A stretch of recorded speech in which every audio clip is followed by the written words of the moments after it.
the dramatic and final title, EndWar, Ubisoft has made an effort to bring something new to the strategy genre. By focusing on a small number of units, a tight set of rules, and voice command technology, the latest game to bear Tom Clancy's name executes a killer strategy that demands attention.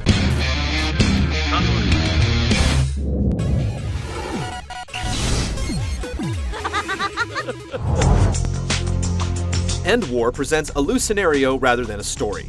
Russia has risen to power as an energy broker, the loosely bound European Union has become the formidable European Federation, and the United States has upset the international community by constructing an intimidating space station called the Freedom Star.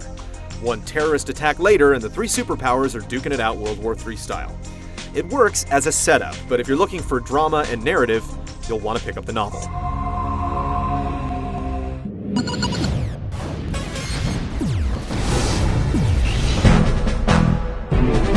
No matter which faction you play, the basic rules of EndWar are easy to understand. You want to secure satellite uplinks on the map to earn command points, which you can spend on deploying up to 12 units at once. Or, you can cash in those same points for support options like airstrikes. The victory objective depends on the battle type. Assault focuses on destroying units, Conquest has you securing and holding uplinks, and Siege requires the attacker to destroy crucial targets within a time limit, or be annihilated by a massive counterattack. Conquest is unique in that it incorporates a major strategic shift known as DEFCON 1. When one side holds the majority of the uplinks, a victory timer appears, and the losing side will have two options. They can crash the uplink, effectively taking it out of play, and launch their faction's WMD. Once one side drops their WMD, the other side is free to retaliate with theirs. They won't level a city, but they do pack a punch and cover a relatively large area. This shift to the game's balance keeps matches interesting and ensures that even if you're getting rolled, you'll at least get the chance to do some damage. There's a basic rock-paper-scissors relationship between units. Riflemen beat engineers, engineers can beat up on armor if they have cover, and tanks destroy anyone on open ground but lose to flying gunships, which are vulnerable to transport vehicles. It's understandable without being simplistic, and plenty of exceptions to the rules expand your potential tactics. Infantry can go toe-to-toe with anything if they're holed up inside a building, and vulnerable artillery can strike safely from a distance. Every faction uses the same types of units, but each superpower is slightly different. Generally speaking, the US is well-rounded with a focus on precision strikes. Europe is all about speed, and Russia's units are extra beefy. Past that, faction-specific upgrades you purchase in the barracks can help your units survive bad matchups, letting you personalize your strategy and making you care a little bit more about your high-tech force.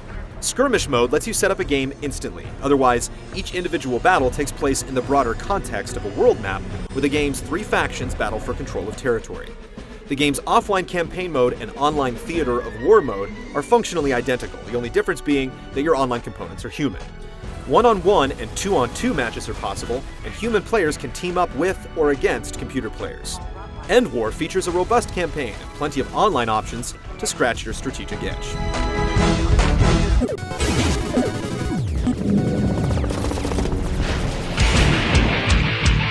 Ubisoft has made a pretty big deal about the game's voice command features, and the good news is that you can actually believe the hype. The recognition works very well, letting you quickly order advanced commands walkie-talkie style using simple sentences. Unit 3, secure Alpha.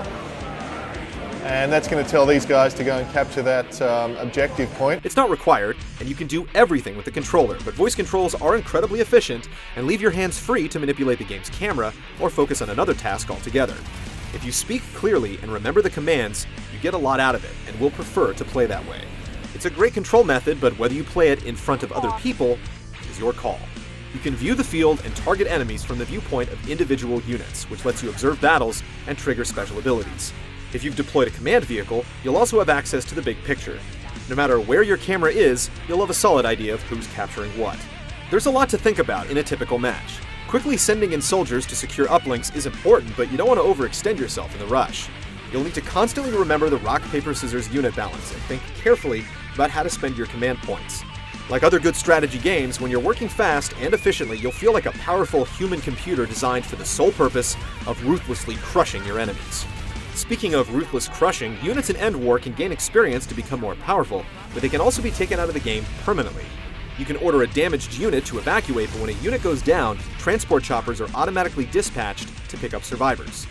Extractions don't take long, but a focused follow-up attack could finish them for good. Thankfully, losing a unit isn't the end of the world, which keeps the risk and reward levels enjoyable. Upgrades you purchase are applied to new units as soon as they reach the required rank, but it takes several battles to get a recruit back up to speed. Human players may or may not invest the extra time and effort to go for the final kill, but the computer doesn't go out of their way to grief you.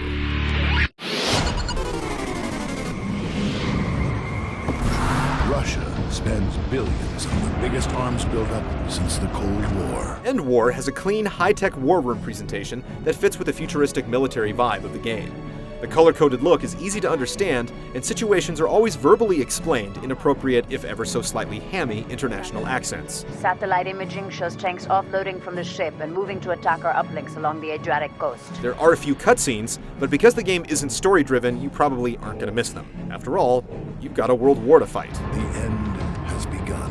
On the battlefield, things are a bit more chaotic. Looking from an individual unit's camera view can give you a good look at the action, letting you pan around or zoom in on targets where you can observe the battle behavior of individual units. Unit detail is clearly the highlight. The core visuals suit the game's needs, but the environments and their limited destructibility aren't particularly impressive on their own. EndWar is a polished, innovative game that does a great job pairing its impressive voice command feature with a focused, fast-paced design. It doesn't flat-out require that you talk to your game system, but it does reward you for trying out a new way to play. The game essentially plays the same whether online or not, but the number of strategies and counter-strategies gives the game legs. EndWar is console strategy done uniquely and done right.